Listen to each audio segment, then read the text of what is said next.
So please copy with me. Today we're going to learn about corresponding parts of congruent triangles are congruent. Corresponding parts of congruent triangles are congruent. Go ahead and draw this with me. So out here, draw two triangles that kind of look the same size.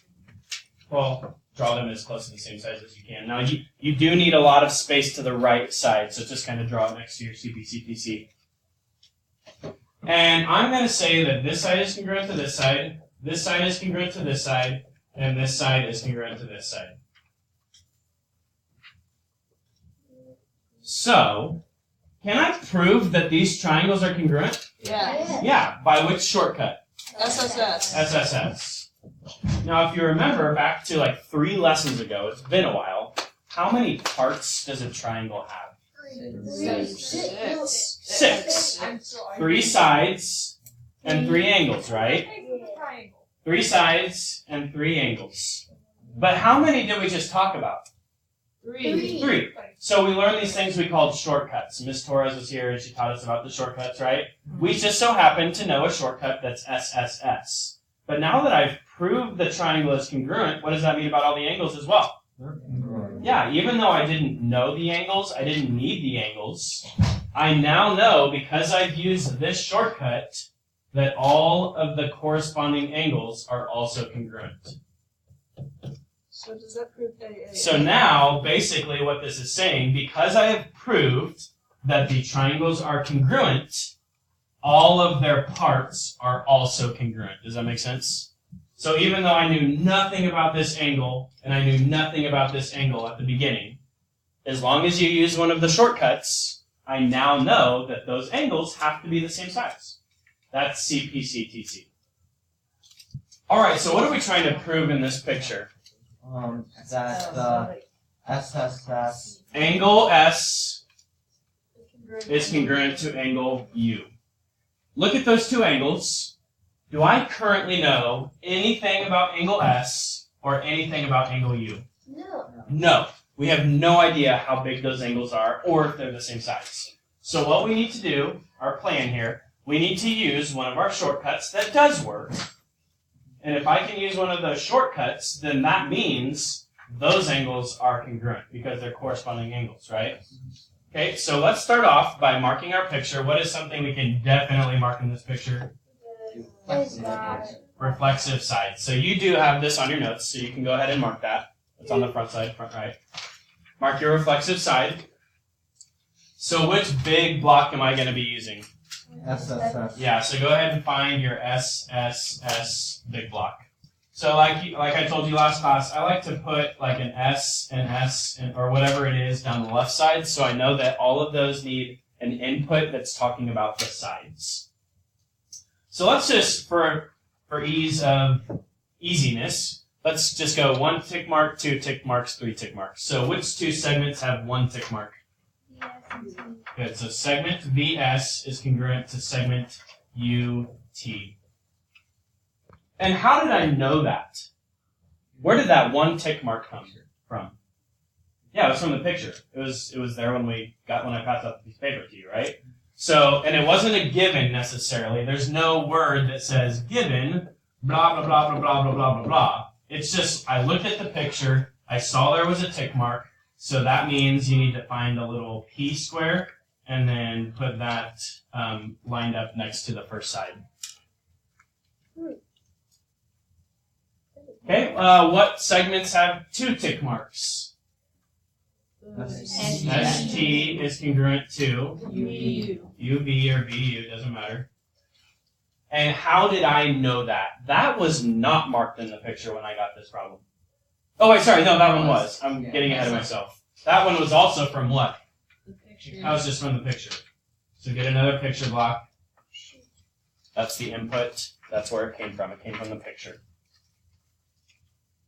Now, I'm going to have some. The last one is VT is congruent to itself. That was not in the picture when I started this problem. How did I know that? The reflexive property. So find your big rectangle that says reflexive. Now there was no given statement here. It's all from the picture. So every output needs an input. So you need to put a P out front of reflexive. Yep. So in other words, watch me here. Watch what I'm doing. I looked at the picture. I saw that they were reflexive. That means these segments are congruent. Okay? So now what have I proved? What's my output of this whole thing? Angle. Yeah, I have now proved that triangle, I'm going to call it VST. No, you have more room to write than I do. Mine's kind of small. So is yours, but is congruent to. Now, the way you name the first triangle doesn't matter. But now I have to line up the second triangle with it. So I'll show you the way that I kind of think. If I call this VST, that means I go across the 1 tick mark, and then I go across the 2 tick marks. So how do I need to name the other one? UV. Go across the 1, and then go across the 2. VST. It would have to be TUV. So triangle TUV. And I know the proof to that. Nope, the proof for that is side, side, side. You're getting ahead of yourself, but we'll get there. But that's not what I'm trying to prove. This is what I'm trying to prove. Do I know anything about S and U yet? Well, actually, I do now. I have proven using side, side, side that these triangles are the exact same size. So what does that mean about their angles? They're also going to be the same size. So I use side, side, side as my shortcut, but now I know that the angles are also the same. So now we'll use Cpctc, that comes at the end, to prove the angle S is congruent to angle U. Alright, so on the second example, go ahead and flip to the back side of your notes and you can clear off your proof blocks if you need to erase those. I'm going to start you on this one, but then I'm going to give you a minute to kind of work on it on your own. So, what is something that I immediately need to mark right away? Vertical angles. Vertical angles. We have a pair of vertical angles. So I'm going to put 2 arcs here and 2 arcs here.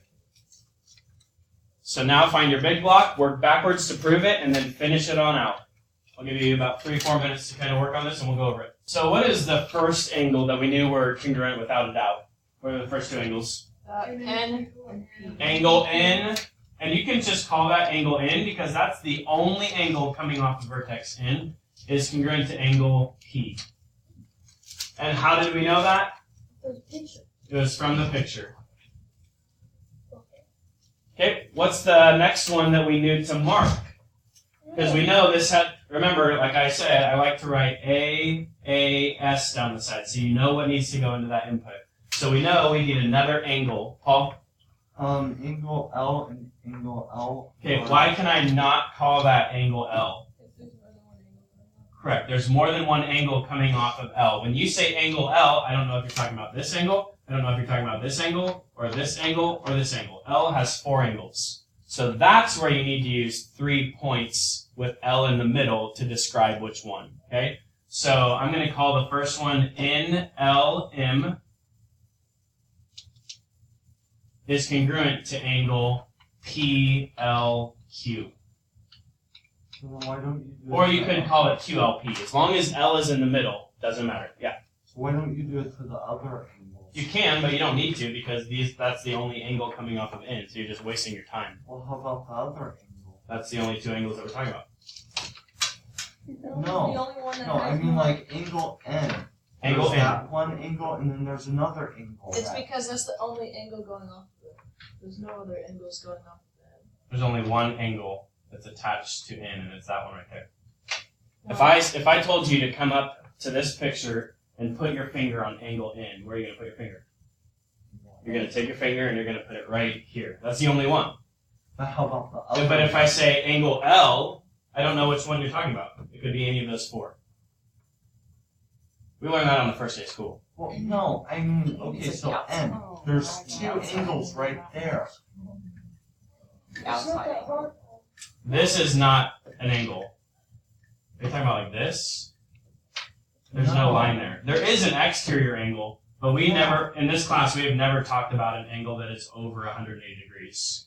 We'll not get into that angle if that's what you're talking about. That's the only other angle that's attached to vertex infall. Oh, no, not that. Okay, and then the last thing we know needs to be an side. Oh, sorry, this is, how did we know that?